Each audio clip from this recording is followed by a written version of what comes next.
Hey, week 8 picks and previews. Let's talk about it. We doing everything they talk about. You know I'm everything a boss about. Not putting work and gotta toss them.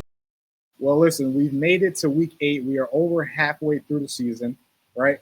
And now the playoff race, the playoff picture is starting to come together a little bit.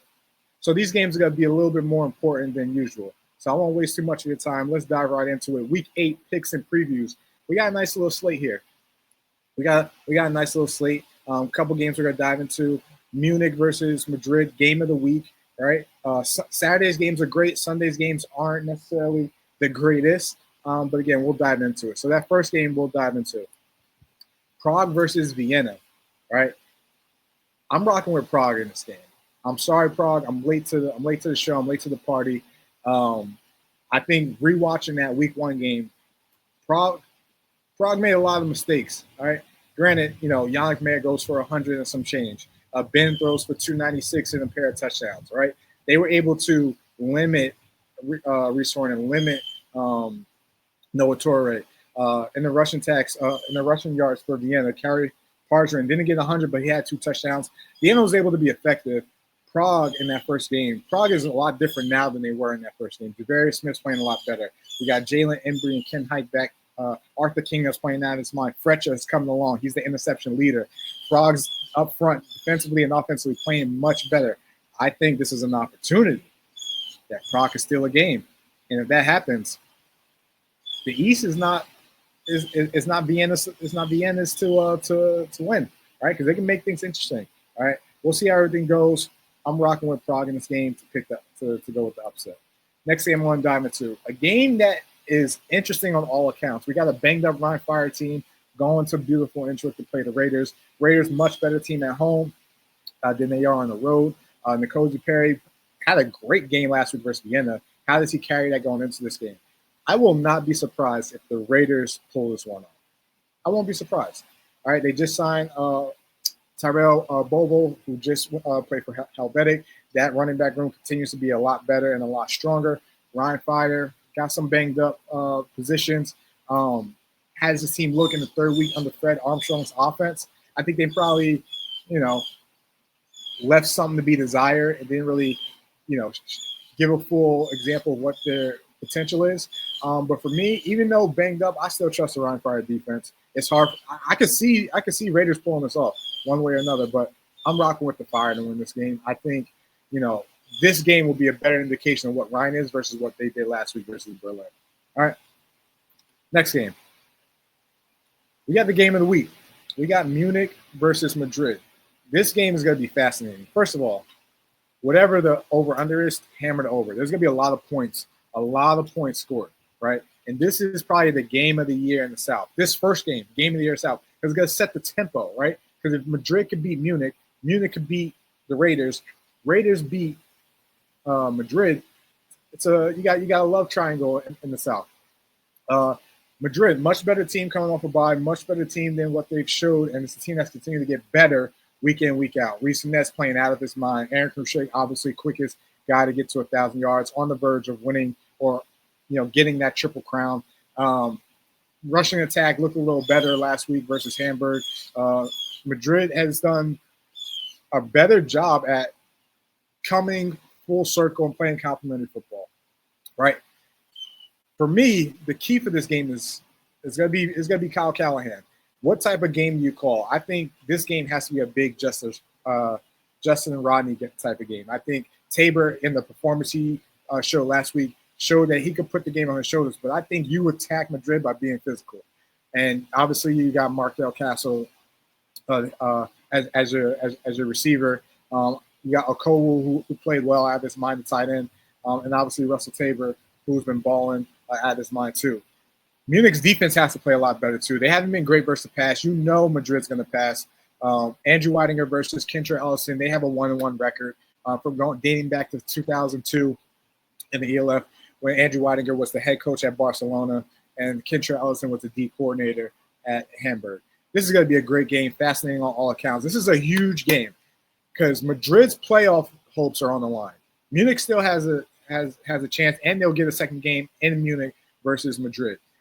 If Madrid loses, it makes their road a lot it makes the road very, very complicated and really opens the window for the Raiders.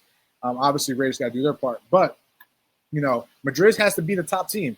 You lost to Frankfurt, you lost to Raiders. You've been beating up on a lot of the smaller teams, and Throners, Hamburg, right? You gotta win this game if you're Madrid. But for me, I'm rocking with Munich. I think they're more balanced. I think if I had to trust a defense, I'm trusting the Munich defense to get a stop. Again, I think there's gonna be a lot of points scored, hammer the over, whatever it is. I think it's gonna be 75 plus points scored in this game. I'm rocking with Munich to take the win in this game. All right. Next thing we want to dive into, Paris vs. Helvetic. I'll keep this quick. Who knows who's playing for Helvetic? All right, who knows who's on that roster? Obviously, they just signed Nash. They just signed, Devin Durrell. You still got, I forgot his name, at Norwood at quarterback. You lost your running back. You lost basically your whole offensive line. I'm going to keep this short and simple. Paris is going to win this game. But don't get caught looking ahead, Paris. Obviously, you got Vienna coming up. Same thing for Fire. You got Nordic coming up soon. Don't get caught looking ahead. But we're not going to dive too much into this. Paris is going to win this game. That'd be interesting to see how long the starters play. But we'll see how everything pans out in that game. Another game. All right. To be honest, I was a little disappointed by Russell last week versus the Thorns. I feel like they played down to their competition. I feel like, last time they played Cologne, they dominated them. What does it look like now, going forward? What does that team look like in this game? This could be a big David Brazowski game, and Dallas Jr. Panthers going to win this game. There's no need to try to sell you one way or another. Who knows? You can look at the stats here. Cologne, 16th in passing, 16th in rushing, last in points scored, second to last in rushing yards, second to last in passing yards allowed, last in rushing yards, last in pass points allowed. Their quarterback is a homegrown that doesn't even have 400 passing yards. All right, Panthers are going to win this game. Surge are going to win this game, and I think this is going to be a big Kai Hunter and Tommy Wayward game. But the Enthroners have been playing a lot better. All right, Brock Doman played very well last week. I think there's some guys out there that they should sign, especially on the O-line, especially some guys that, play for Helvetic that could definitely be an impact on the Enthroners team right now. Surge are going to win this game. Coming off a disappointing loss versus Munich. They're back home in the crib. I kind of want to see the Surge get going. Because, like I said, I feel like we've seen their backups just as much as we've seen their starters, and that's not a diss to them, but they haven't had to play their starters in all games, right? You talk about that Cologne game; they threw up 80-something points. Starters have done after the first quarter. I want to see the Surge get going. I want to see them starting to dominate like I know they can. I want to see their defense dominate like I know they can, and I think they will this game. I think they'll take care of business back home at the crib. Surge are going to take care of the Throners, but the Throners have been playing a lot better. I'm interested to see Brock Doman versus Surge defense that gives a lot of quarterbacks issues, especially in their first year or first time playing them. So we'll see. But Surge are going to win this game. Last on the list, J.J. Clark goes to his old crib where it all started. Hamburg Sea Devils got some unfinished business to take care of. This is a Hamburg team that didn't believe in J.J. going to the second year, where they decided to release him and bring in Slate to get the job done. J.J., I'm sure that's in the back of his head, but it's not his only motivator, right? Nordic coming off a bye. Who knows if that game even gets rescheduled? But they're fresh. I expect, Nordic to take care of business. I expect Brendan Bowler to have a great game. This, the secondary is not good, for Hamburg. This is the battle of, I guess you could say, defensive player of the year with Kyle Kitchens and Max Parkinson. I'm still rocking with Max Parkinson. So we'll see. We'll see how this one pans out. But no need to try to sit here and sell your dream. I think Nordic's going to be the ones to pull this out. Sorry, I just realized that I didn't have the Surge and Throners graphic, up there when I was talking to them. But yeah, I think Nordic's going to pull this off, and they're going to get the win. So, Week 8 picks and previews. We're getting down to the wire. I got a special announcement coming soon. I'm not going to tell you when, but just know special announcement coming soon from the locker room, as we have might have something to give away. Stay tuned. Drop a comment in the locker room. Let me know what you think. Athletes Forum Podcast.